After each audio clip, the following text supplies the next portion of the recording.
What's up, recap, and welcome to week 4. I have honestly loved getting to sit down and record these videos because even if I'm not in the living room with you right now, to some capacity, it kind of feels like I am when I get to do this with all of you. And I've just heard such great things just getting to hear from different people in different groups as to what the Lord's doing.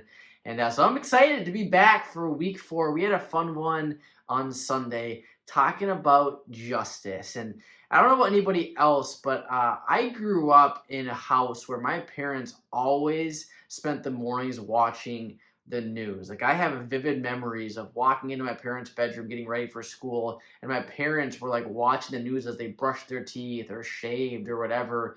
They were just always watching the news. I never quite understood the appeal until I became an adult, and I was like, "Oh, this is kind of nice, waking up and hear what's going on in the world and getting my daily intake of the news." But I feel like I've heard an overwhelming theme in the last few years, something that I kind of myself ascribe to now, which is I don't watch the news anymore. It's too depressing. I'm sick of waking up and starting my day with this person got shot and this happened in this state and that country. And you hear of all the awful, terrible things that are happening in our world. And I just feel like the words of the psalmist David are all too relevant to our day and age now, and it's simply this: Psalm 37. Do not fret because of evil men, or be envious of those who do wrong. For like the grass, they will soon wither. Like green plants, they will soon die away.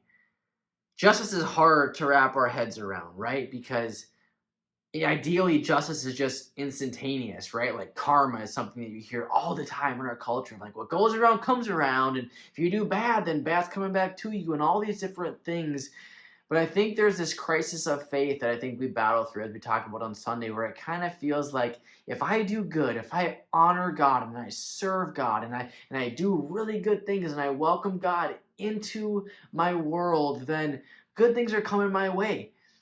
And it feels like on the flip side, if bad things people do continually happen and you welcome God into that situation, bad things are happening. But it doesn't always work out that way. But it will. And that's exactly what David's saying in Psalm 37 is don't worry. Don't be envious of those who do wicked because their day is coming. Just wait. So I want to ask this question because I think it's an interesting one that we kind of have to acknowledge. And it's simply this: what's tougher for you?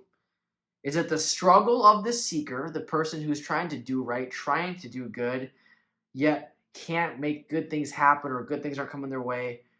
Or is it the prosperity of the wicked, those that are doing awful, horrific things over and over again with little to no regard or remorse, yet they thrive? What's tougher for you? The struggle of the seeker or the prosperity of the wicked? Let's ask and discuss amongst ourselves. One of the benefits of being the asker of the questions, I don't have to answer sometimes because that question can be tough. I don't know, honestly, if I could say that either one is tougher because, quite honestly, they're both tough.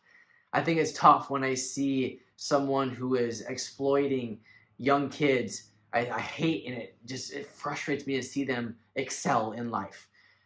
And honestly and selfishly, it's a bummer when I feel like I'm trying to do everything right, yet things aren't going the right direction. It's tough. They're both tough. But we love to follow what the Word of God says, and David gives us some very clear instruction in this psalm, as we talked about on Sunday. And it's quite direct what he's telling us to do.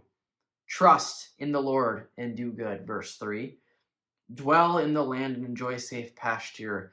Delight yourself in the Lord, and he will give you the desires of your heart. Commit your way to the Lord. Trust in him, and he will do this. He'll make your righteousness shine like the dawn, the justice of your cause like the noonday sun. Be still before the Lord and wait patiently for him. Do not fret when men succeed in their ways, when they carry out their wicked schemes. And the last verse here: refrain from anger and turn from wrath. Do not fret, it only leads to evil. What we talked about on Sunday is 3 times in that text you just heard the phrase, do not fret. That word fret in Hebrew is hara. And it's like a seething, ferocious, vehement anger. And David's saying, do not hurrah, do not fret. Don't let that blood boil. Why? Because verse 8, it only leads to evil. This is a tough one for me because I like justice.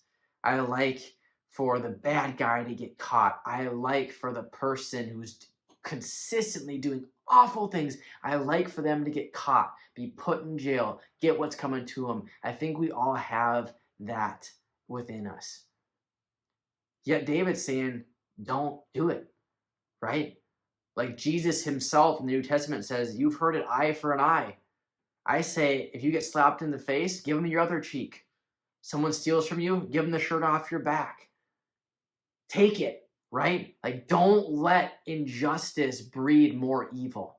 Such a challenging concept that I think a lot of us, if we're honest, would say we struggle with. And so let's ask the question amongst ourselves, because I think it's a good one. I made it, right? But ask yourself this: how can we reconcile extending mercy but seeking justice? How do they live together? How can you seek justice because God is a just God when we're called to extend mercy? Discuss amongst yourselves and come back to me in just a second.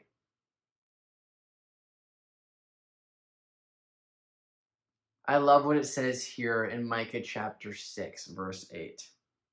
He has showed you, O man, what is good. And what does the Lord require of you? Think about that question for a second. He's about to give you the answer. What does the Lord require of you? To act justly and to love mercy, to walk humbly with your God. I'm going to read that again. What does the Lord require of you?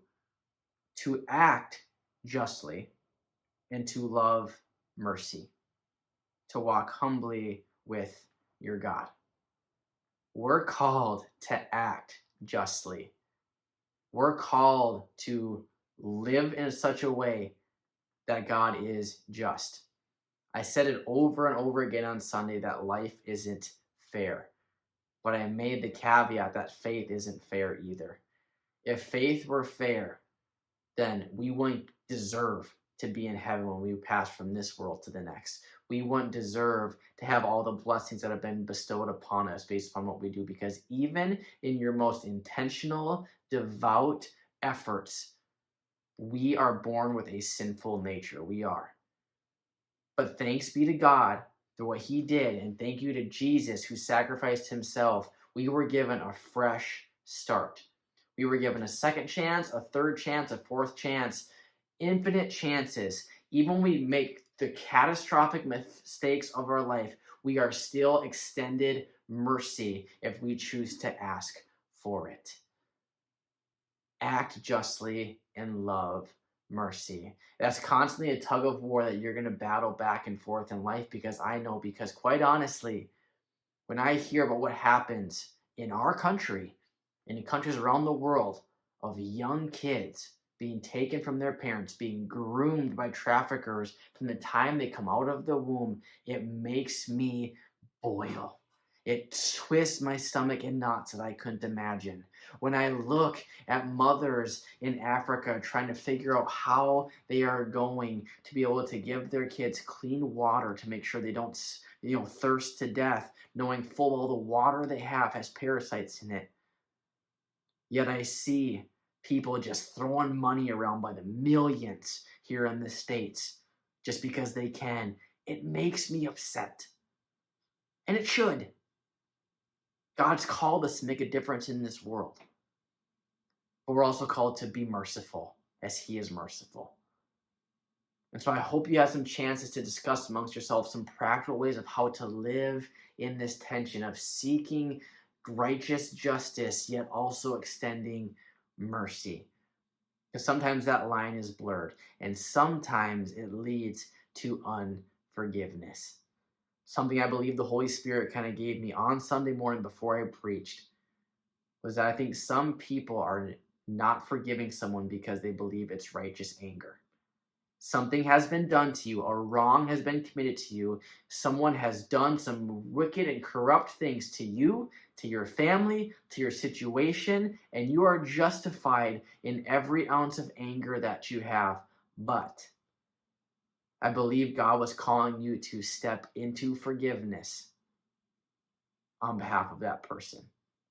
And I believe that when you do that, you're going to experience freedom unlike any other. Faith isn't fair. We don't deserve to have a second, third, fourth, fifth, 270th chance. But God gives it to us in His mercy. His justice is coming. The wicked will soon wither like the green grass. They will soon have their day. But in the moment, we're called to trust in the Lord, delight in Him, commit our ways to Him, be still and be patient, and to turn from wrath. And forgive. That's not explicitly written in there. I'm not saying it is. But I think practically speaking, one way we turn from wrath is to forgive someone who doesn't deserve it. Just like we don't deserve it. But God in His mercy gives it to us. So the final question I have for you tonight is, who do you need to forgive? Maybe it's yourself.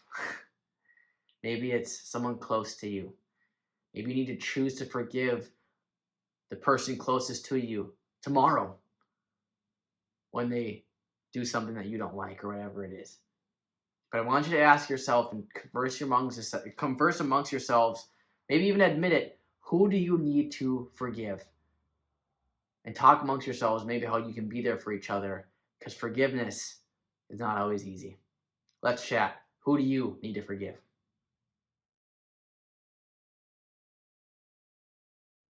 Delight yourself in the Lord.